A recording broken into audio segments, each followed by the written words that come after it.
तो स्वागत है आप सभी का आज की क्लास में। आज हम लोग बात करेंगे ट्रांसपोर्ट सिस्टम की। तो सबसे पहले ट्रांसपोर्ट की बात करते हैं। ट्रांसपोर्ट का मतलब होता है कि किसी चीज़ का एक जगह से दूसरी जगह को जाना या ले जाना। जैसे कि आपको अगर कहीं पे जाना होता है तो आप ट्रांसपोर्ट बस, जीप, इस तरीके की चीज़ों को लेकर के, यानी कि ट्रांसपोर्ट के मीन्स के थ्रू हम एक जगह से दूसरी जगह को जाते हैं या अपने सामान को लेकर के, यानी कि अपने सामान को पहुंचाते हैं। तो हम लोगों की बॉडी में अगर बात किया जाए तो जैसे कि हम लोग ऑक्सीजन, यानी कि जब हम लोग सांस अंदर खींचते हैं तो ऑक्सीजन अंदर जाती है, लेकिन वो हमारे पूरी बॉडी में कैसे पहुंचती है। और जो हम लोग खाना खाते हैं वो तो पेट में जाता है। तो हम लोगों की बॉडी में, पूरी बॉडी में जितने भी सेल्स लगे हुए हैं, यानी कि कोशिकाएं लगी हुई हैं, उन तक वो डाइजेस्टेड फूड कैसे पहुंचता है, या फिर हम लोगों की बॉडी में जो वेस्ट मटेरियल बनते हैं वो वेस्ट मटेरियल किस तरीके से जो एक्सक्रीटरी ऑर्गन है उन तक पहुंचते हैं और उनको शरीर से बाहर निकाला जाता है। आज हम लोग इन्हीं सब सवालों के जवाब को ढूंढेंगे और इन सब चीज़ों के बारे में जानेंगे। तो आइए हम लोग पहुंच चुके हैं unit 7 NCERT, transportation in animals and plants. यानी एनिमल्स में और प्लांट्स में जो चीज़ें होती हैं, जैसे वाटर हो गया, फूड हो गया, इन सब का ट्रांसपोर्टेशन किस तरीके से होता है, इन सब चीज़ों के बारे में हम लोग जानेंगे। तो दोस्तों, मैं हूं सत्यम सिंह और आप बने हुए हैं सत्यम आर फाउंडेशन चैनल पर। आइए टॉपिक स्टार्ट करते हैं। तो बात होती है ट्रांसपोर्टेशन की। तो हम लोगों की बॉडी में ट्रांसपोर्टेशन किस तरीके से होता है, जैसे आपके घरों से जो वेस्ट मटेरियल होता है, या फिर जैसे लिक्विड, अगर जो पानी वगैरह है, वो पानी किस तरीके से बाहर निकलता है या उसको कहाँ पे किस तरीके से ले जाया जाता है। तो आपने देखा होगा कि आपके घर के बाहर नालियाँ लगी हुई हैं, यानी कि नालियाँ बिछी हुई होती हैं, और जो भी घरों से लिक्विड यानी कि वाटर वेस्ट निकलता है उसको नालियों के थ्रू जो है लेकर के जाते हैं। तो एक तरीके से पूरा ड्रेनेज सिस्टम पूरे शहर में बना हुआ होता है। तो पूरे शहर का पानी वहाँ से निकाल करके ले जाया जाता है। ठीक उसी तरीके से हम लोगों की बॉडी में जिन चीज़ों की ज़रूरत होती है या जिन चीज़ों की ज़रूरत नहीं भी है, उनको सही जगह पे पहुँचाने के लिए इसी तरीके से पाइप बिछी होती है, और उस पाइप को हम लोग वेसल्स कहते हैं। और उसमें ये जो ज़रूरत की चीज़ें होती हैं, एक माध्यम होता है जिसको ब्लड कहा जाता है। उसी ब्लड के थ्रू ये चीज़ें फ्लो हो करके दूसरी जगह को जाती हैं। तो आइए पहले इस सिस्टम को देख लेते हैं, उसके बाद आगे बढ़ते हैं। तो जैसा कि ये सिस्टम आप देख रहे हैं, ये ह्यूमन बॉडी का स्ट्रक्चर है। ह्यूमन बॉडी में ये जो नीली और रेड यानी कि लाल, तो ब्लू एंड रेड जो इस तरीके से पाइप आप देख पा रहे हैं, ये वही पाइप है जिसके थ्रू ब्लड यानी कि जो खून है वो फ्लो होता है। और ब्लड एक नदी की तरह होता है जिसमें काम की चीज़ें और जो काम की नहीं है वो चीज़ें भी ट्रांसपोर्ट हो रही होती हैं, बह रही होती हैं। तो कोशिकाओं के बगल से, यानी कि जो सेल्स होती हैं उनके पास से ये नदी होकर के गुजरती है, और जो ज़रूरत की चीज़ें होती हैं कोशिकाएं खींच लेती हैं अपने अंदर, और जो ज़रूरत की चीज़ नहीं होती है उसको सेल में वापस छोड़ देती हैं। तो ये दोनों काम करता है। ब्लड जो है वो काम की चीज़ों को ट्रांसपोर्ट करने का भी काम करता है, और दूसरे नंबर पे जो वेस्ट चीज़ें होती हैं, यानी कि जिन चीज़ों की हमें या हमारे शरीर को ज़रूरत नहीं है, उन चीज़ों को भी ये ट्रांसपोर्ट करने का काम करती हैं। ठीक है। तो जैसा कि हम लोगों ने देखा कि बहुत सारी चीज़ें हैं जिनको ट्रांसपोर्ट करने की ज़रूरत होती है। आइए देखते हैं कि कौन कौन सी चीज़ें हैं। सबसे पहले फूड है, वाटर है, ऑक्सीजन है, और फिर वेस्ट। ये जितनी भी चीज़ें हैं, फूड, वाटर, ऑक्सीजन और जो वेस्ट मटेरियल होता है, इनको ट्रांसपोर्ट करने की ज़रूरत है। तो कहाँ ट्रांसपोर्ट किया जाता है इनको? इनके राइट प्लेस पर, यानी कि इनको जहाँ होना चाहिए वहाँ पे ट्रांसपोर्ट किया जाता है। ठीक है। तो ये जो पूरा सिस्टम है इसको ट्रांसपोर्ट सिस्टम का नाम दिया जाता है। ठीक है। तो ट्रांसपोर्ट सिस्टम इसको कहते हैं, और इसी ट्रांसपोर्ट सिस्टम को एक और नाम दिया जाता है सर्कुलेटरी सिस्टम। तो यहाँ पे सर्कुलेटरी का मतलब ये हुआ कि हम लोगों की बॉडी में जो ब्लड है वो पूरी बॉडी में सर्कुलेट होता रहता है। यानी कि जो हार्ट है, हार्ट ब्लड को पंप करता है, तो हार्ट से ब्लड निकलता है, पूरी बॉडी में घूमता है और फिर वापस हार्ट में पहुंच जाता है। इसी को सर्कुलेटरी सिस्टम कहते हैं। तो सर्कुलेशन का मतलब होता है कुछ इस तरीके से, इसको सर्कुलेशन कहते हैं। तो कहाँ से कहाँ तक ये सर्कुलेशन हो रहा है, तो जैसे इस तरीके से हार्ट है, यानी कि जो हृदय होता है, तो यहाँ से ब्लड वेसल्स निकलते हैं, पूरी बॉडी में घूमते हुए जो ब्लड है वो वापस हार्ट में पहुंच जाता है, तो इसी को सर्कुलेशन कहते हैं। तो ये पूरा जो सिस्टम तैयार होता है इसको सर्कुलेटरी सिस्टम कहा जाता है।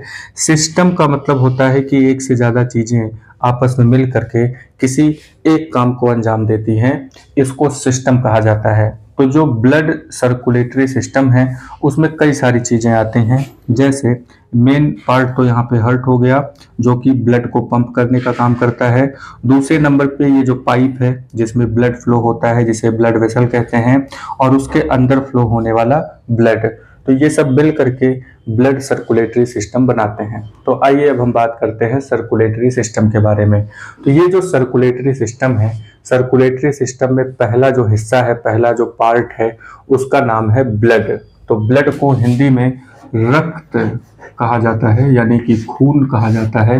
तो ये ब्लड हम लोगों के शरीर में लगातार फ्लो होता रहता है। तो अगर कहीं मान लीजिए कि चोट लग जाती है या कट फट जाता है तो उसमें से एक लाल रंग का मटेरियल बाहर निकलता है, लाल रंग का लिक्विड बाहर निकलता है।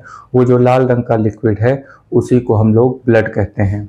तो अगर इसकी डेफिनेशन के बारे में बात किया जाए तो इसके बारे में हम लोग क्या बता सकते हैं कि ब्लड एक फ्लूइड है। फ्लूइड का मतलब होता है तरल, तरल का मतलब जो फ्लो हो सकता है, जो अगर जमीन पे फेंक दिया जाए तो वो बह सकता है, जिधर ढलान है उधर को जा सकता है, तो इसको हम लोग फ्लूइड कहते हैं। तो ब्लड एक फ्लूइड है जो हमारे ब्लड वेसल्स में फ्लो होता है। ब्लड क्या है? ब्लड एक फ्लूइड है जो हम लोगों के ब्लड वेसल में फ्लो होता है। तो ब्लड वेसल का मतलब यही है, ब्लड वेसल का मतलब हुआ कि जो पाइप लगी हुई है, जैसा कि इस फिगर में हम लोग देखेंगे तो ये जो पाइप लगी हुई है, ये जो पाइप यहाँ पे लगी हुई है ब्लू और रेड कलर की, यही ये वो वेसल्स हैं जिसमें ब्लड फ्लो होता है। नेक्स्ट नंबर पे ये ब्लड के कुछ धब्बे हैं जैसा कि आप रेड कलर का देख पा रहे हैं, ठीक है। नेक्स्ट नंबर पे आते हैं तो यहाँ पे देखिए ब्लड जो होता है, ब्लड के अंदर डिफरेंट टाइप के सेल्स लगे हुए होते हैं। इन सेल्स के बारे में भी जानकारी हम लोग करेंगे। अगर इस तरीके से ब्लड को थोड़ा सा प्यूरिफाई करने की कोशिश किया जाए तो इस ब्लड के दो हिस्से बन जाते हैं, इनके बारे में भी हम लोग बात करेंगे। तो सबसे पहले ब्लड के बारे में जो दो बातें निकल के आती हैं कि ब्लड एक फ्लूइड है और ये ब्लड वेसल में फ्लो होता है। ब्लड क्या है? एक फ्लूइड है, तरल पदार्थ है जो ब्लड वेसल यानी वाहिनियों में फ्लो होता है। तो ब्लड जो है, ब्लड नदी की तरह बह रहा होता है। तो ये किन चीज़ों को ट्रांसपोर्ट करता है, तो कौन कौन सी चीज़ों को ये लेके जाता है? सबसे पहले जो सबसे ज़रूरी चीज़ है वो है फूड। तो हम लोगों की बॉडी में जो डाइजेस्टेड फूड होता है, वो डाइजेशन आपको बताया गया था डाइजेशन वाले चैप्टर में कि स्मॉल इंटेस्टाइन में कंप्लीट डाइजेशन होता है। तो कंप्लीट डाइजेशन स्मॉल इंटेस्टाइन में जब होता है तो वहाँ पे माइक्रोविली लगे हुए होते हैं, कुछ फिंगर लाइक प्रोजेक्शंस होती हैं, उसमें ब्लड वेसल्स लगे हुए होते हैं और वो ब्लड वेसल्स फूड को एब्जॉर्ब कर लेते हैं। तो फूड को एब्जॉर्ब करके ब्लड सर्कुलेटरी सिस्टम का वो फूड हिस्सा हो जाता है और फिर वहाँ से घूमते हुए पूरी बॉडी में जहाँ जिस सेल को फूड की ज़रूरत होती है वहाँ पे लेकर के जाता है, ठीक है।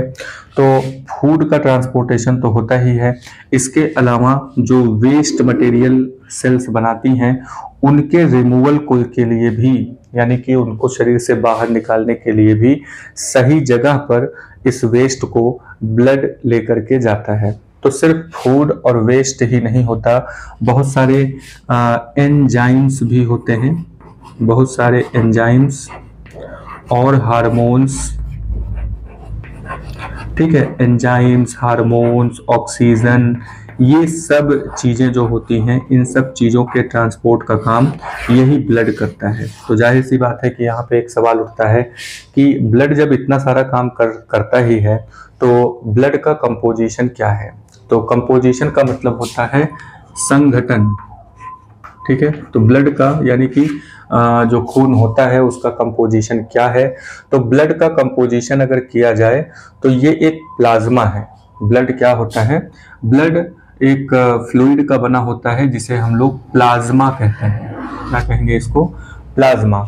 और ये जो प्लाज्मा होता है उसी में डिफरेंट टाइप के सेल्स जो है वो घुले हुए होते हैं, डिफरेंट टाइप के सेल्स घुले हुए होते हैं, तो उसी को हम लोग ब्लड कहते हैं। ठीक है, तो अगर बात किया जाए कि प्लाज्मा क्या है, तो प्लाज्मा का स्ट्रक्चर या उसको कैसे इमेजिनेशन में हम लोग याद रखेंगे, तो आपने गम जो चिपकाने वाला होता है, जो गोंद होता है, वो उसका जो आप देखेंगे उसको, वो सेमी फ्लूइड होता है, यानी कि पूरी तरीके से फ्लूइड वो नहीं है, सेमी फ्लूइड होता है, तो उसको आप प्लाज्मा कह सकते हैं।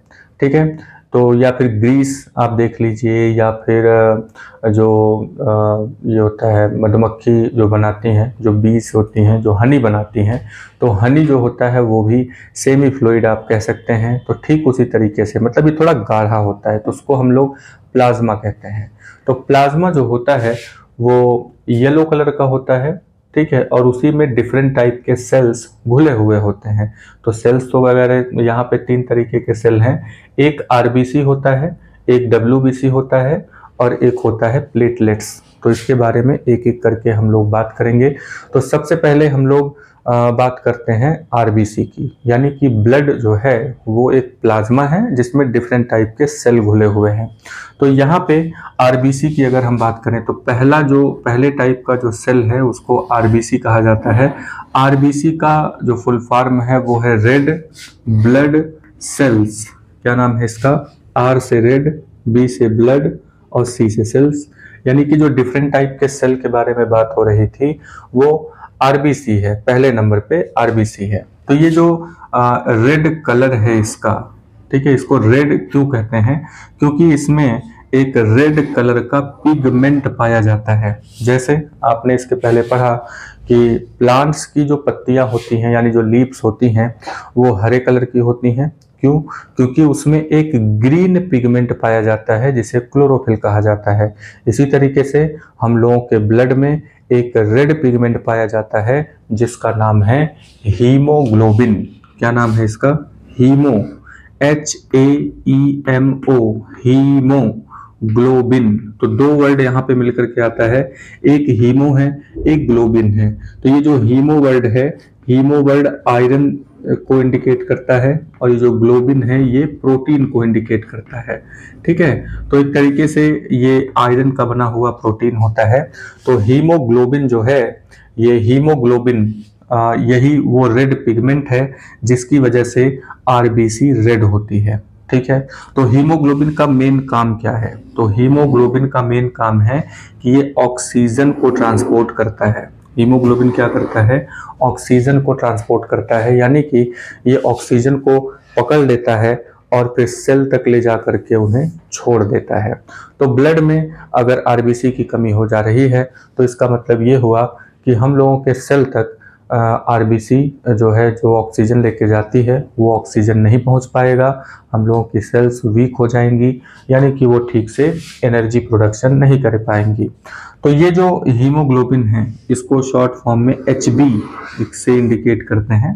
तो हीमोग्लोबिन का जो प्रेजेंस है यही ब्लड को रेड बनाता है। तो सवाल यहाँ पे ये उठता है कि हम लोगों का खून जो है वो लाल क्यों है, रेड क्यों है? तो इसका जवाब यही है कि ब्लड में एक खास तरीके का सेल पाया जाता है जिसका नाम है आरबीसी, और आरबीसी में एक खास तरीके का पिगमेंट पाया जाता है जिसका नाम है हीमोग्लोबिन। तो हीमोग्लोबिन एक रेड पिगमेंट है जिसकी वजह से ब्लड रेड होता है। तो ब्लड के रेड होने की वजह क्या है? हीमोग्लोबिन। क्या है इसकी वजह? हीमोग्लोबिन है। ठीक है, तो इतनी बातें अभी तक हम लोगों ने नोट किया। कुछ बातें हम लोग और नोट करेंगे जिसमें हम लोग आरबीसी के बारे में बात कर चुके हैं, अब हम लोग डब्ल्यूबीसी के बारे में बात करते हैं। तो चलिए नेक्स्ट हेडिंग डालिए, डब्ल्यूबीसी। आइए नेक्स्ट हेडिंग लिखिए, डब्ल्यूबीसी वाइट ब्लड सेल्स। अब ये जो वाइट ब्लड सेल्स होते हैं, जैसे कि रेड ब्लड सेल्स के बारे में हम लोगों ने बात किया, तो रेड ब्लड सेल में एक फिगर इस तरीके से देख लीजिए। तो ये जो आरबीसी है, रेड ब्लड सेल्स आपको दिखाई दे रहे होंगे, और यहाँ पे जो चीज़ें आपको दिख रही हैं यही हीमोग्लोबिन है। रेड ब्लड सेल्स के अंदर जो ये वाला हिस्सा दिख रहा है टेढ़ा मेढ़ा, ये हीमोग्लोबिन है, जिसकी वजह से ये पूरा रेड होता है। अब बात करते हैं डब्ल्यूबीसी की। तो डब्ल्यूबीसी जो होता है वो कुछ इस तरीके से डिजाइन में आप देख पा रहे हैं। ये कई तरीके के होते हैं, जैसे monocyte, lymphocyte, basophils, neutrophils, eosinophils, ये कुछ नाम हैं जो डब्ल्यूबीसी के नाम है, जिसके बारे में आप लोग अगली क्लासेस में या हायर क्लासेस में पढ़ेंगे। तो बात करते हैं कि डब्ल्यूबीसी क्या है। तो डब्ल्यूबीसी का फुल फॉर्म होता है वाइट ब्लड सेल्स। जैसा कि नाम से आप अंदाजा लगा सकते हैं कि ये वाइट कलर का होता है, ये वाइट ब्लड सेल्स होते हैं, और इनका जो मेन काम है वो है फाइटिंग का। ये फाइट करते हैं किससे? जर्म से। यानी कि हम लोग जो भी खाना पीना खाते हैं या फिर जो सांस लेते हैं, तो उसमें जो बैक्टीरिया वायरस जो हम लोगों की बॉडी में जाता है, तो वो हो सकता है कि वो डेंजरस हो और वो हमारी बॉडी को नुकसान पहुंचा सकते हैं। तो उनसे फाइट करने का काम डब्ल्यूबीसी का होता है। यानी कि डब्ल्यूबीसी जो होता है वो हम लोगों की इम्यून सिस्टम को अच्छा बनाता है। इम्यून सिस्टम से रिलेटेड है ये। हम लोगों की बॉडी को जर्म से फ्री करता है ये। हम लोगों की बॉडी में जो भी जर्म्स इंटर करते हैं उनसे ये फाइट करता है और उनको दूर भगा देता है। ठीक है, मतलब कि एक तरीके से ये हम लोगों की बॉडी में सैनिक की तरह काम करता है। जैसे जो आर्मी सोल्जर्स होते हैं, तो डब्ल्यूबीसी को आप सोल्जर्स ऑफ द बॉडी कह सकते हैं। तो जो भी टेररिस्ट या फिर जो भी इस तरीके की कोई घटना अगर होती है या कोई इंटर करता है हम लोगों के बॉर्डर में, या यूँ कहिए कि हम लोगों की बॉडी में इंटर करता है, तो उससे फाइट करने का काम ये हम लोगों के सोल्जर्स यानी डब्ल्यूबीसी करते हैं। ठीक है, अब नेक्स्ट नंबर पे आते हैं। अगला जो सेल है उसका नाम है प्लेटलेट्स। क्या नाम है इसका? प्लेटलेट्स। तो प्लेटलेट्स जो होते हैं ये ब्लड क्लॉटिंग के लिए जिम्मेदार हैं।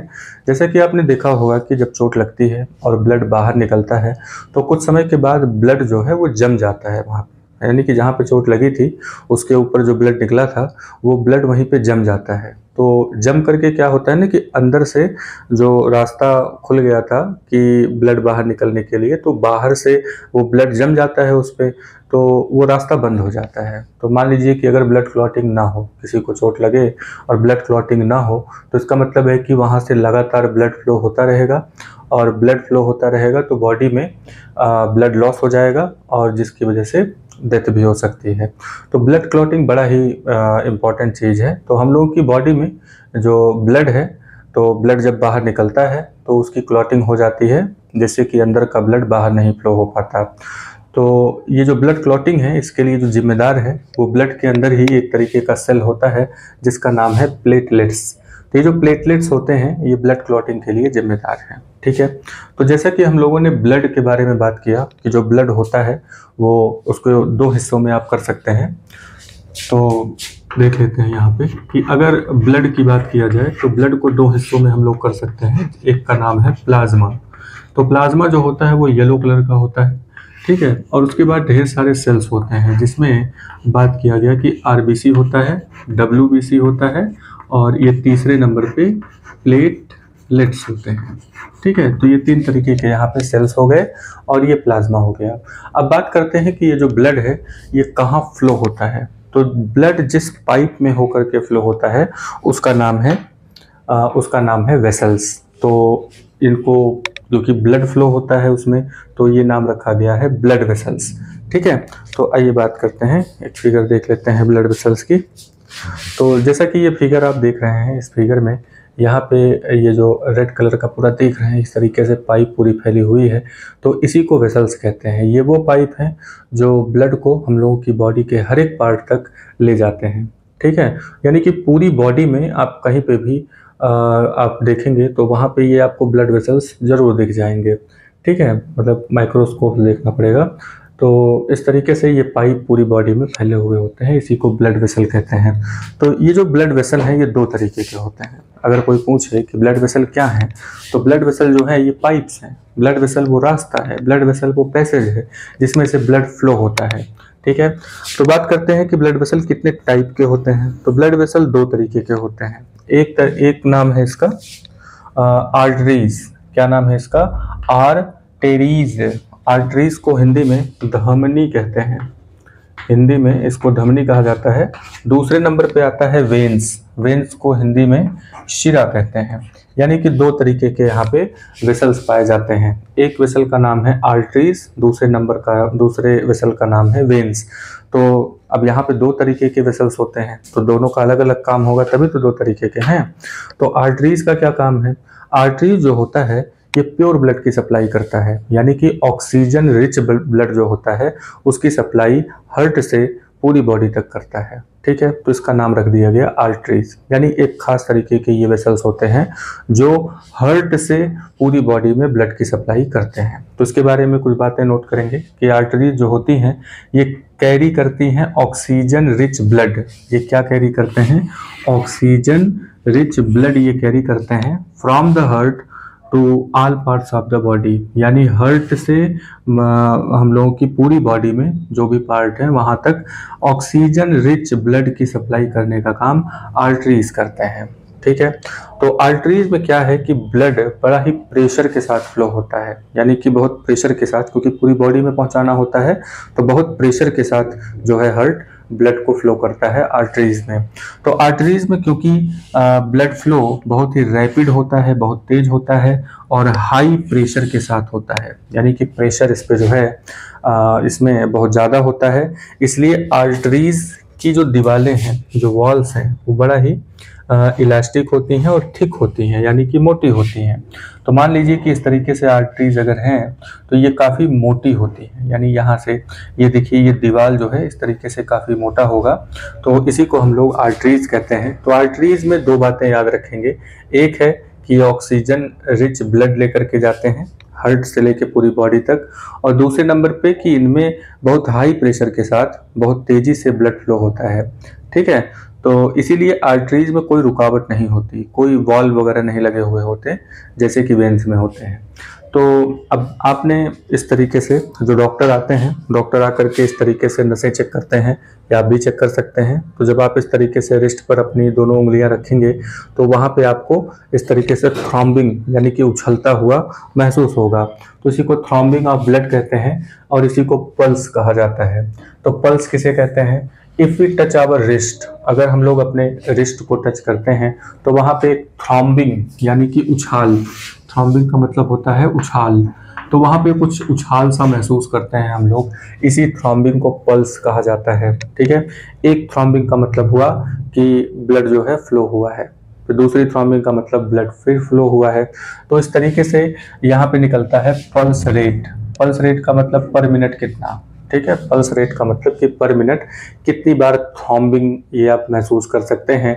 तो अगर हम 1 मिनट की बात करें तो 1 मिनट में जितनी बार ये थ्रॉम्बिंग होगी उसी के नंबर को पल्स रेट कहा जाता है, यानी कि the number of beats per minute, यानी कि वो जो थ्रॉम्बिंग हो रही थी, जो बीटिंग चल रही थी, उसी को हम लोग 1 मिनट में कितना हुआ है इसी को पल्स रेट कहा जाता है। तो बात करते हैं कि एक रेस्टिंग पर्सन अगर है, कोई व्यक्ति अगर आराम कर रहा है, ठीक है, बिल्कुल एकदम आराम से बैठा हुआ है, कोई मेहनत वाला काम नहीं कर रहा है, तो पर मिनट 72 से लेकर के 80 बीट्स उसका पल्स रेट होता है, यानी कि 1 मिनट में उसकी जो नाड़ियां हैं वो 72 से लेकर के 80 टाइम धड़कती हैं या थ्रॉम्बिंग करती हैं। ठीक है, तो पल्स हो गया, पल्स रेट हो गया। अब बात करते हैं वेन्स की। आर्टरीज के बारे में जैसा कि हम लोगों ने जाना कि ये ऑक्सीजन रिच ब्लड की सप्लाई करती हैं हार्ट से बॉडी तक, यानी बॉडी के हर एक पार्ट तक। तो बॉडी का हर एक पार्ट जो है वो ब्लड में ऑक्सीजन वगैरह को यूज करता है, फिर कार्बन डाइऑक्साइड निकालता है, तो उस कार्बन डाइऑक्साइड को लेकर के हार्ट तक वापस जाना होता है। तो जो वेसल्स हम लोगों की पूरी बॉडी से ब्लड को वापस हार्ट तक लेकर के जाती है उसका नाम रखा गया है वेन्स। तो क्या नाम रखे हैं? वेन्स। अब इसका भी नाम आर्टरीज रख देते तो कैसे कैसे यहाँ पे डिफरेंस किया जाता है कि कौन सा ब्लड ले जाने वाला है या कौन सा ब्लड ले आने वाला है, इसीलिए सबका अलग अलग नाम रखा गया है। ठीक है, जैसे आपका नाम अलग होगा, दूसरे का नाम, आपके जो दोस्त हैं उन सबका नाम अलग अलग है। अब सबका नाम एक ही रख दिया जाता है, मान लीजिए सुरेश सबका नाम रख दिया जाता, तो क्या सब लोग सुरेश हो जाते, या सबका नाम रमेश रख दिया जाता? कैसे कन्फर्म होता है कि किसको बुलाया जा रहा है या किसके बारे में बात हो रही है? तो इसीलिए यहाँ पे सबका अलग अलग नाम होता है, सबकी अलग अलग पहचान होती है। ठीक है, तो यहाँ पे वेन्स एक नाम रखा गया है। वेन्स उस वेसल को कहते हैं जो कार्बन डाइऑक्साइड रिच ब्लड को बॉडी के, यानी कि from all parts of the body, शरीर के हर हिस्से से बैक टू द हार्ट, यानी हार्ट तक ले जाती है। ठीक है, तो अगर हम थोड़ा सा फिगर की बात करें तो मान लेते हैं कि ये हार्ट है, इस तरीके से यहाँ पे ये आया, ये हमारे टिश्यूज हैं। ठीक है, तो यहाँ पे ये आर्टरीज अगर इसको मान लेते हैं तो आर्टरीज जो है ब्लड को लेकर के आ रही है, और यहाँ पे जो वेन्स हैं ये ब्लड को लेके जा रही हैं। ठीक है, तो ब्लड, यहाँ पे वेन्स के बारे में क्या बात करेंगे कि veins are the vessels which carry carbon dioxide rich blood from all parts of the body, यानी कि शरीर के हर हिस्सों से जहाँ जहाँ ब्लड गया था, आर्टरीज जहाँ जहाँ ब्लड पहुँचाया था, वहाँ से ब्लड को हार्ट तक वापस लाने के लिए जो ब्लड वेसल्स लगे हुए होते हैं उन्हें वेन्स कहा जाता है। अब क्योंकि वेन्स में क्या है कि जैसे पैर से लेकर के हार्ट तक, यानी हृदय तक जो है ब्लड को आना है, तो अगेंस्ट ग्रेविटी इसको आना होता है, और नीचे से कोई पंप करने वाला तो है नहीं। तो ये क्या होता है कि इसमें बहुत लो प्रेशर के साथ ब्लड फ्लो होता है और धीरे धीरे ऊपर की तरफ चढ़ता है। तो वेन्स में क्या है कि जगह जगह पे वॉल्व्स लगे होते हैं। ये जो वेन्स हैं, वेन्स में जगह जगह पे इस तरीके से वॉल्व लगा हुआ होता है। ठीक है, और जब ब्लड थोड़ा सा यहाँ चढ़ता है तो वॉल्व बंद हो जाता है, फिर ब्लड चढ़ता है, फिर वॉल्व बंद हो जाता है। ठीक है, तो इस तरीके से ये वॉल्व मतलब इस तरीके से लगे होते हैं, ऐसे करके। तो इसमें होता क्या है कि ब्लड ऊपर की तरफ जाता है लेकिन नीचे की तरफ नहीं हो पाता, फिर आगे जाता है, फिर नीचे की तरफ नहीं हो पाता। तो इस तरीके से रुक रुक करके ब्लड वेन्स में आगे की तरफ बढ़ते हैं और हार्ट तक पहुंचते हैं। ठीक है, तो ये पूरा वेन्स और आर्टरीज के बारे में बात हुआ।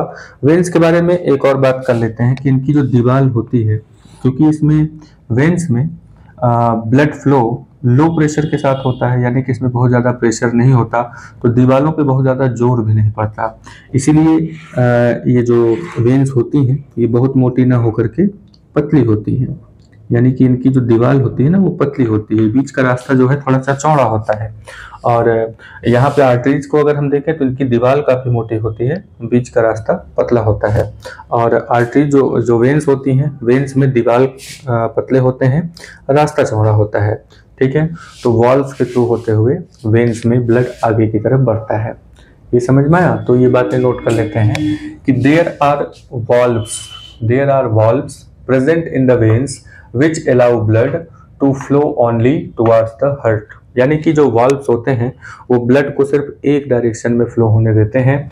जैसे कि मान लीजिए इस तरीके से लेकर के जाना है तो इस तरीके से ये लगे हुए होते हैं ऐसे करके, तो यहाँ से इस डायरेक्शन में ब्लड फ्लो हो रहा है, ठीक, और नीचे की तरफ ब्लड नहीं जाएगा, तो एक ही डायरेक्शन में ब्लड जो है फ्लो होता है और हार्ट तक उसको ब्लड को लेकर के ये जाते हैं। ठीक है, तो अगर बात करें तो आर्टरी जो होती है, आर्टरी वैसे देखा जाए तो हार्ट से जो आर्टरी निकलती है वो एक मोटी सी पाइप होती है। हार्ट से जो आर्टरी निकलती है वो एक मोटी सी पाइप होती है। ठीक है, और वो मोटी सी पाइप जैसे जैसे आगे की तरफ बढ़ती है वो छोटे छोटे पार्ट में डिवाइड होना शुरू हो जाती है और टिश्यू तक पहुँचते पहुँचते ये बहुत ही पतले पतले धागों की तरह ये धागों जैसी पतली ये हो जाती हैं, यानी कि ये जो आर्टरीज हैं ये स्मॉलर वेसल्स में डिवाइड हो जाती हैं और जब टिश्यू तक ये पहुंचती हैं तो ये और आगे डिवाइड बहुत ज़्यादा एक्सट्रीमली थिन ट्यूब्स में डिवाइड हो जाती हैं, जिसे हम लोग कैपिलरीज कहते हैं। फिर ये कैपिलरीज आपस में मिलती हैं और फिर कैपिलरीज आपस में मिल करके ये वेन्स बना लेती हैं, यानी आर्टरीज का अगला स्टेप जो होता है वो होता है कैपिलरीज, और कैपिलरीज जो होती हैं फिर से वापस मिल करके वेन्स बना लेती हैं। तो जैसे मान लेते हैं कि ये कोई टिश्यू है और यहाँ से आर्टरीज आ रही हैं। आर्टरीज इस तरीके से आती हैं और इस तरीके से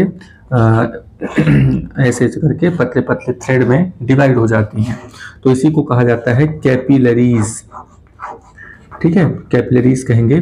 और फिर यहाँ पे टिश्यू जो है ज़रूरत की चीज़ों को यूज़ करता है और जो ज़रूरत की चीज़ें नहीं होती हैं उनको इस तरीके से बाहर निकाल देता है। तो यही कैपिलरीज आगे चल करके वापस मिल करके यहाँ पे वेन्स बना लेती हैं, ठीक है। और ये जो आया था ये आर्टरीज है। तो आर्टरीज ही आगे चल करके बहुत एक्सट्रीमली थिन थ्रेड में डिवाइड हो जाते हैं, एक्सट्रीमली थिन ट्यूब्स में डिवाइड हो जाते हैं, बहुत पतले ट्यूब में डिवाइड हो जाते हैं, जिससे क्या होता है कि ब्लड फ्लो जब उसमें से होता है तो उसमें जो काम की चीज़ें होती हैं वो बाहर निकल जाती हैं और टिश्यूज जो होते हैं उसे यूज़ कर लेते हैं, ठीक है। तो आइए इसके बारे में कुछ जानकारी ले लेते हैं। तो जैसा कि इस फिगर में आप देख पा रहे होंगे कि यहाँ पे ये आर्टरी है और ये वेन्स है। यहाँ पे आर्टरी हो गया, ये वेन्स हो गया। तो आर्टरी इस तरीके से आगे बढ़ा और टिश्यू के पास पहुँच करके बहुत ही पतले पतले थ्रेड की तरह यानी कि पाइप यहाँ पे ये बना लेते हैं और फिर इसको आगे ले जा करके यही थ्रेड आपस में कनेक्ट होकर के कैपिलरीज ही आगे कनेक्ट होकर के वेन्स बना लेती हैं और फिर ब्लड जो है वापस हार्ट तक पहुंच जाता है। तो आर्टरीज जो कि हार्ट से प्योर ब्लड लेकर के आता है, फिर ये कैपिलरीज में डिवाइड होता है। कैपिलरीज से जो ब्लड है वो टिश्यूज यूज़ करते हैं, फिर वेस्ट बनाते हैं, वेस्ट वेन्स में जाता है, यानी कि कैपिलरीज वापस मिलकर के वेन्स बना लेती हैं और वेन्स इस तरीके से ब्लड को हार्ट तक पहुंचा देता है, ठीक है।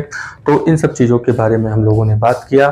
तो जैसा कि हम लोगों ने देखा कि जो ब्लड है वो ब्लड में दो चीज़ें होती हैं, एक होता है ब्लड में प्लाज्मा होता है, बाकी सेल्स होते हैं। सेल्स में आरबीसी, डब्ल्यूबीसी और प्लेटलेट्स होते हैं।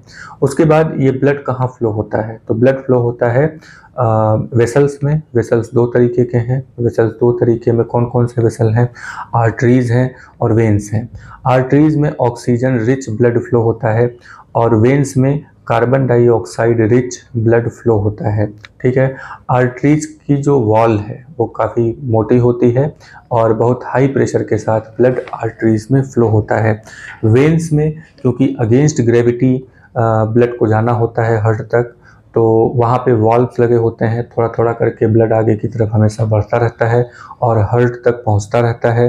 तो वेन्स जो होते हैं उसमें वॉल्व होते हैं और वेन्स की जो दीवारें हैं वो काफ़ी पतली होती हैं, क्योंकि वेन्स में हाई प्रेशर के साथ ब्लड फ्लो नहीं होता है, ठीक है। तो आर्टरीज ही आगे चल करके बहुत थ्रेड लाइक ट्यूब में डिवाइड हो जाती हैं, बहुत पतले पतले उंगली जैसे इस तरीके से डिवाइड हो जाती हैं। तो ये जो आर्टरीज के बारे में अगर बात करें तो इस तरीके से डिवाइड हुआ, बीच में टिश्यूज़ हैं, टिश्यूज़ जो है ऑक्सीजन वगैरह को यूज़ करती हैं और फिर यही कैपिलरीज मिल करके फिर से इस तरीके से वेन्स बना करके आगे बढ़ जाती हैं। तो वेन्स वापस हार्ट तक पहुंच जाता है और जो कार्बन डाइऑक्साइड रिच ब्लड है उसको हार्ट तक पहुंचा देता है, ठीक है। तो इन सब चीज़ों के बारे में हम लोगों ने बात किया। तो ब्लड के बारे में बात हुआ, वेसल्स के बारे में बात हुआ। अब जो बहुत ही इम्पॉर्टेंट ऑर्गन है सर्कुलेटरी सिस्टम का, जिसको हम लोग हार्ट कहते हैं, इसके बारे में हम लोग बात करेंगे, ठीक है। आइए तो नेक्स्ट हेडिंग डालिए हार्ट।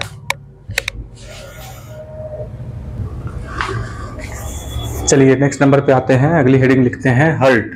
तो हार्ट को हिंदी में हृदय कहा जाता है, ठीक है। तो हार्ट जो है एक पंप की तरह काम करता है। जैसे आपने देखा होगा कि छतों पे जो टंकी रखी हुई होती है उसमें पानी चढ़ाने के लिए एक पंपिंग मशीन होता है जो पंप करके पानी को ऊपर की तरफ चढ़ाता है, ठीक है। तो हम लोगों की बॉडी में ब्लड को फ्लो करवाने के लिए एक पंपिंग मशीन लगी होती है जो हमेशा पंप कर रही होती है, कुछ इस तरीके से बीट कर रही होती है, पंप कर रही होती है। तो इसको हम लोग कहते हैं हार्ट। इस पंपिंग मशीन को हार्ट कहा जाता है, हृदय कहा जाता है। तो आइए इसके पहले हम लोग फिगर देख लेते हैं। तो जैसा कि ये हार्ट आप देख रहे हैं, ये हार्ट का फिगर है, ठीक है। और ये जो हार्ट होता है ये इस तरीके से एक फीस्ट के बराबर, कोई भी पर्सन हो उसका हार्ट कितना बड़ा हो सकता है, उसका जो एक फीस्ट है इतना बड़ा ही उसका हार्ट होता है और कुछ ऐसे ही होता भी है। जो हार्ट है वो कुछ ऐसे ही होता है। ये यहाँ पे एक हिस्सा नीचे होता है, इधर का हिस्सा थोड़ा चौड़ा होता है और ऊपर की तरफ इस तरीके से निकला हुआ होता है। ठीक है, तो ये इस तरीके से हार्ट हम लोगों की बॉडी में पाया जाता है। तो एक बार फिर से फिगर देखते हैं। तो हार्ट का फिगर कुछ इस तरीके से यहाँ पे दिया हुआ है। इसके बारे में कुछ बातें हम लोग नोट कर लेते हैं। तो सबसे पहले अगर हम बात करें तो हार्ट एक ऑर्गन है। हार्ट के बारे में एक वर्ड क्या नोट करेंगे कि हार्ट एक ऑर्गन है जो बीट करता है यानी धड़कता है। तो भी कैसे? कंटिन्यूअसली, यानी कि लगातार ये धड़क रहा होता है। To act as a pump, और ये पंप की तरह काम करता है फॉर द ट्रांसपोर्ट करने के लिए ब्लड को, यानी कि ब्लड को ट्रांसपोर्ट करने के लिए, ब्लड को एक जगह से दूसरी जगह भेजने के लिए हार्ट जो है वो पंपिंग मशीन की तरह यानी पंप की तरह कंटिन्यूअसली बीट कर रहा होता है, और ब्लड में जो चीज़ें होती हैं वो सब भी उसी के साथ फ्लो हो जाती हैं। ठीक है, अब बात करते हैं कि ये जो हार्ट है वो कहाँ लोकेटेड होता है। तो heart is located in the chest cavity. Chest cavity के बारे में बात हुआ था, जहाँ पे हम लोगों ने इसके पहले के क्लास में बात किया था कि जो लंग्स हैं वो चेस्ट कैविटी में होते हैं। तो चेस्ट कैविटी में ही हार्ट भी पाया जाता है, जो लोअर टिप पर होता है, यानी कि निचले साइड में होता है, slightly tilted towards the left. ये थोड़ा सा लेफ्ट के साइड में टिल्टेड होता है। जैसे चेस्ट कैविटी यहाँ पे है, तो चेस्ट कैविटी ये राइट साइड हो गया, ये लेफ्ट साइड हो गया, तो यहाँ पे इस तरीके से हल्का सा लेफ्ट साइड में ये टिल्टेड होता है। ठीक है, मतलब ऐसा नहीं कि राइट साइड में, एकदम बीच में ही होता है। हार्ट यहाँ पे होगा, हल्का सा बस इधर टिल्टेड होता है, यानी कि इधर थोड़ा सा ज्यादा हिस्सा इसका निकला हुआ होता है। तो अगर कोई पूछे कि हार्ट कहाँ है, तो हार्ट जो होता है लेफ्ट साइड में टिल्टेड होता है, कंप्लीटली लेफ्ट साइड में नहीं होता है, बीच में होता है, कुछ हिस्सा राइट साइड में होता है और अधिकतर हिस्सा जो होता है वो लेफ्ट साइड में होता है। तो इसी को हम लोग कहते हैं कि हार्ट कहाँ लोकेटेड है। तो हार्ट जो है वो लेफ्ट साइड में लोकेटेड है, टिल्टेड, थोड़ा सा टिल्टेड मतलब झुका हुआ, थोड़ा सा झुकाव इसका जो है लेफ्ट साइड में ज्यादा होता है।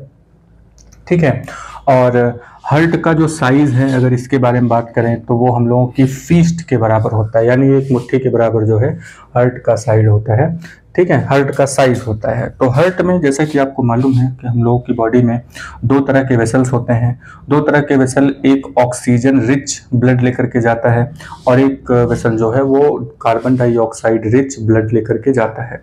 तो ये दोनों अलग अलग फ्लो होते हैं। इनको मिक्स होने से बचाने के लिए, क्योंकि अगर ये मिक्स हो गए तो वो पॉइजनस हो जाएगा, फिर कोई मतलब नहीं रह जाएगा ना कि ऑक्सीजन कार्बन डाइऑक्साइड सब आपस में एक ही में मिल गए, तो ये प्रॉब्लम क्रिएट होती है यहाँ पे। तो हार्ट में इन चीज़ों को यानी कि मिक्सिंग ऑफ ब्लड को रोकने के लिए हम लोगों के हार्ट में 4 चैम्बर पाए जाते हैं। ठीक है, to avoid mixing of oxygenated, to avoid का मतलब होता है त्याग करना, छोड़ना। To avoid mixing of oxygenated and carbon dioxide rich blood the heart has 4 chamber, यानी कि हार्ट में 4 चैम्बर पाए जाते हैं। 2 चैम्बर ऊपर होते हैं, 2 चैम्बर नीचे होते हैं। तो 2 चैम्बर जो ऊपर होते हैं उनका नाम एट्रिया है, सिंगुलर इसका एट्रियम है। इसी तरीके से जो 2 लोअर चैम्बर होते हैं उनका नाम वेंट्रिकल्स है। क्या नाम है इनका? वेंट्रिकल्स। अपर चैम्बर जो पाए जाते हैं उनका नाम एट्रिया है, लोअर चैम्बर जो होते हैं उनका नाम वेंट्रिकल्स है। तो 2 ऊपर हो गए, 2 नीचे हो गए, कुल मिलाकर के ह्यूमन हार्ट में 4 चैम्बर होते हैं। तो चारों चैम्बर जो हैं उनके बीच में पार्टीशन होता है, चैम्बर के बीच में पार्टीशन होता है, और यही पार्टीशन मिक्सिंग ऑफ ब्लड को रोकता है, यानी कि ऑक्सीजनेटेड यानी ऑक्सीजन रिच ब्लड और कार्बन डाइऑक्साइड रिच ब्लड, इन दोनों को आपस में मिलने से ये रोकता है। ठीक है, तो 4 चैम्बर होते हैं। तो हार्ट, हम लोगों के हार्ट में कितने चैम्बर हैं? 4 चैम्बर हैं, और ये चारों चैम्बर जो होते हैं इनके बीच में पार्टीशन होता है, और ये पार्टीशन ब्लड को मिक्स होने से रोकते हैं। ठीक है, तो ये बातें हम लोग याद रखेंगे कि हार्ट अगर पूछा जाए कि हार्ट के बारे में लिखिए, तो पहला वर्ड जो आप हार्ट के बारे में लिखेंगे वो है कि हार्ट एक ऑर्गन है। हार्ट इज एन ऑर्गन, ठीक है, विच कंटिन्यूअसली बीट, जो लगातार कंटिन्यूअसली बीट कर रहा होता है टू ट्रांसपोर्ट, क्या ट्रांसपोर्ट करता है ये? ब्लड, ठीक है, to all the parts of the body, यानी कि heart is an organ which is continuously beating to transport the blood to different parts of the body, ठीक है। तो ये होता है हार्ट। तो to avoid mixing of blood, oxygenated blood and deoxygenated blood, अगर इसको मिक्सिंग को रोकना है तो heart has 4 chambers, 2 upper chamber 2 lower chamber. 2 upper chamber जो होते हैं वो उनको जो है एट्रिया कहा जाता है, 2 लोअर चैम्बर जो होते हैं उनको वेंट्रिकल्स कहा जाता है। इनके बीच में पार्टीशन होता है, सेप्टम लगे होते हैं, दीवार बनी हुई होती है जो ऑक्सीजनेटेड ब्लड और डीऑक्सीजनेटेड ब्लड, ऑक्सीजनेटेड मतलब ऑक्सीजन रिच ब्लड और डीऑक्सीजनेटेड मतलब जिसमें ऑक्सीजन नहीं होता यानी कार्बन डाइऑक्साइड रिच ब्लड, इन दोनों को मिक्स होने से रोकता है। तो आइए इनके फंक्शन को एक बार देख लेते हैं। तो जैसा कि इस फिगर में आप देख रहे हैं कि हार्ट में यहाँ पे 2 चैम्बर आपको दिखाई दे रहे होंगे, 2 चैम्बर ऊपर हैं, 2 चैम्बर नीचे हैं। तो ऊपर का जो 2 चैम्बर दिख रहा है ये एट्रिया हुआ और नीचे के 2 चैम्बर जो है इसको वेंट्रिकल्स कहा जाता है। तो ये जो रेड ब्लड यहाँ पे है ये ऑक्सीजनेटेड ब्लड है और यहाँ पे जो ब्लू कलर में दिखाया गया है ये कार्बन डाइऑक्साइड रिच ब्लड है, ठीक है। तो इस साइड को राइट साइड कहते हैं, इस साइड को लेफ्ट साइड कहते हैं। तो राइट साइड में जो है ना, तो यहाँ पे ये मतलब लेफ्ट राइट इस तरीके से आप इसको बोल सकते हैं। आगे नेक्स्ट नंबर पे आते हैं। तो हार्ट में जो चैम्बर्स होते हैं इसके बारे में अगर बात करें तो मान लेते हैं कि इस तरीके से हार्ट का फिगर बनाया जाता है, ठीक है, इस तरीके से हार्ट का फिगर है। तो इसको 4 हिस्सों में अगर हम बांट देते हैं तो 4 हिस्सों में बांटने पर यहाँ पे ऊपर के जो 2 हिस्से बने हैं इनको एट्रियम कहेंगे और नीचे का जो 2 हिस्सा है उसे वेंट्रिकल्स कहेंगे। तो इनके बीच में जो सेप्टम होता है ये वाला, ये आपस में ब्लड को मिक्स होने से रोकते हैं, ठीक है। चलिए नेक्स्ट नंबर पे आते हैं।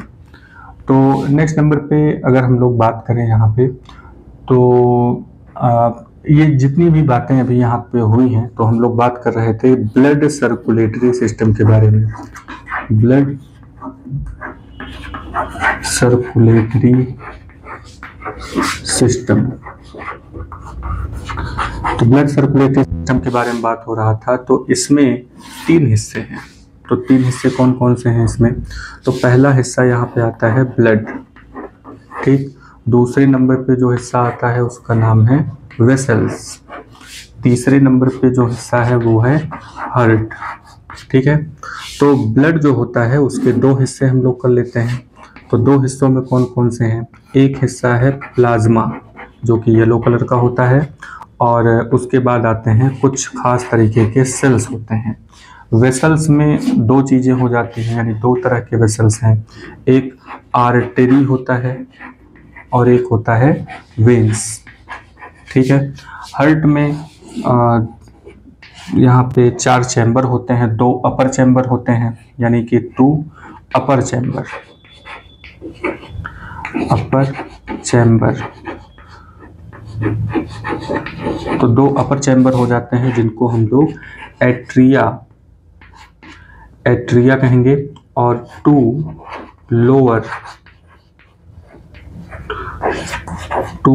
चैम्बर हैं। तो 2 लोअर चैम्बर हैं तो इनको वेंट्रिकल्स कहा जाता है, ठीक है। तो यहाँ पे प्लाज्मा, अब ये सेल की बात करें अगर तो सेल में यहाँ पे जैसे ब्लड है, ब्लड में प्लाज्मा होता है, सेल होता है। तो सेल यहाँ पे 3 तरीके के हैं। एक है आरबीसी, दूसरा है डब्ल्यूबीसी और तीसरा होता है प्लेटलेट्स, ठीक है। तीसरे नंबर पे आता है प्लेटलेट्स। तो अभी तक जो है इतनी सारी चीज़ों के बारे में बात हुई है और नेक्स्ट पार्ट में यानी कि नेक्स्ट क्लास में हम लोग बात करेंगे एक्सक्रीटरी सिस्टम के बारे में और प्लांट में ट्रांसपोर्ट सिस्टम के बारे में बात होगी। अभी हम लोगों ने ह्यूमन में सर्कुलेटरी सिस्टम या ट्रांसपोर्ट सिस्टम के बारे में बात कर चुके हैं।